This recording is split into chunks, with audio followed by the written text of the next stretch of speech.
बीमारियाँ। दिल की बीमारियाँ जो हार्ट डिसीज़ आजकल इतनी ज़्यादा कॉमन हो गई हैं कि किसी भी एज ग्रुप में ये हो सकती हैं। पहले सुनने में आता था कि दिल की बीमारियाँ जो है वो 50 या 60 साल की उम्र के बाद ही होती हैं, लेकिन आजकल आप आस पड़ोस में, रिश्तेदारों में या कहीं भी सुनते हैं कि दिल की बीमारियाँ, एक 25 साल के नौजवान आदमी को हार्ट अटैक आ गया। और कई बार तो एक कार्डियक अरेस्ट है जो इतना जानलेवा होता है कि मरीज कई बार हॉस्पिटल तक भी नहीं पहुंच पाता है, क्योंकि उसके पास जो गोल्डन टाइम होता है वो सिर्फ 3 से 5 मिनट का होता है और बड़ा ही डिफ़िकल्ट होता है उसको हॉस्पिटल तक पहुंच पाना, क्योंकि आदमी एकदम से बेहोश हो जाता है, अपनी तकलीफ भी किसी को नहीं बता पाता है कार्डियक अरेस्ट में, जिसको हम बोलते हैं हार्ट फेल हो गया। हार्ट अटैक में फिर भी हमारी छाती में दर्द होता है, सांस लेने में दिक्कत होती है, पसीना आता है, लेफ्ट साइड ये पेन रेडिएट करता है। ऐसे कुछ लक्षण होते हैं जिसमें हम इमीडिएटली ईसीजी करवाते हैं और कार्डियोलॉजिस्ट को या प्रॉपर एक नियर बाय फिजिशियन को हम दिखाते हैं।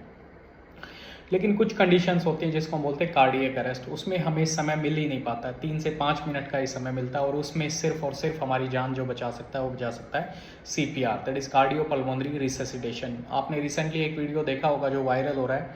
करनाल में एक नर्सिंग स्टाफ ने एक नियर बाय जो रोड साइड एक आदमी था जिसको कार्डियक अरेस्ट आया हुआ था, उसको सीपीआर देके कैसे उसकी जान को बचाया है। तो सीपीआर की अपनी इम्पोर्टेंस है। अगर हॉस्पिटल पहुंचने में हमें कम से कम आधा घंटा 1 घंटा लग जाता है और इवन दो कम समय लगता है, लेकिन वो 3 मिनट से तो ज़्यादा ही होता है, तो उस दौरान अगर उसको इमीडिएट केयर नहीं मिलती किसी भी विक्टिम को जिसको कार्डियक अरेस्ट हो, तो बड़ा डिफिकल्ट होता है उसको बचाना। साधारणतः क्या होता है, यूजुअली जो हार्ट अटैक के सिम्टम्स होते हैं उसमें क्या होता है, छाती में दर्द होता है, लेफ्ट साइड सांस लेने में दिक्कत होती है, पसीना आता है, घबराहट आती है, ये सारी समस्याएं कई बार होती हैं। लेकिन कुछ कंडीशंस ऐसी होती हैं, जैसे अगर हम बात करें पेशेंट डायबिटिक है, तो डायबिटिक में क्या होता है, शुगर के मरीज जिनकी अनकंट्रोल्ड रहती है या फिर जो रेगुलर लंबे समय से दवाइयाँ ले रहे हैं, तो उनकी जो नसें हैं, जो सेंसेशंस, जो नर्व्स हैं, जो पेन कैरी करते हैं, वो सारी डैमेज हो जाती हैं, जिससे उनको सिग्नल प्रॉपर नहीं आ पाता, उनको दर्द हो रहा है। ऐसी ही न्यूरोपैथी उनको कई बार पैरों के अंदर भी होती है और कई बार ब्लड वेजल्स के अंदर भी होती है, जिसकी वजह से वो सिग्नल्स को कैरी नहीं कर पाते हैं और हार्ट अटैक के सिम्टम्स का पता नहीं चल पाता है। तो ऐसी कंडीशन में उनको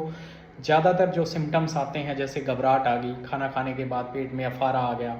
या फिर एकदम से पसीना आ गया, ऐसे कुछ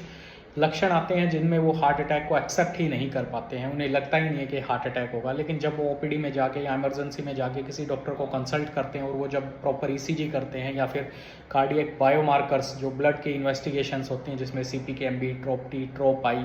कार्डियो स्पेसिफिक जो टेस्ट होते हैं वो करवाते हैं, तो पता चलता है कि ये हार्ट अटैक आया हुआ है। लेकिन मरीज को इतने ज़्यादा लक्षण नहीं होते और पंपिंग जो है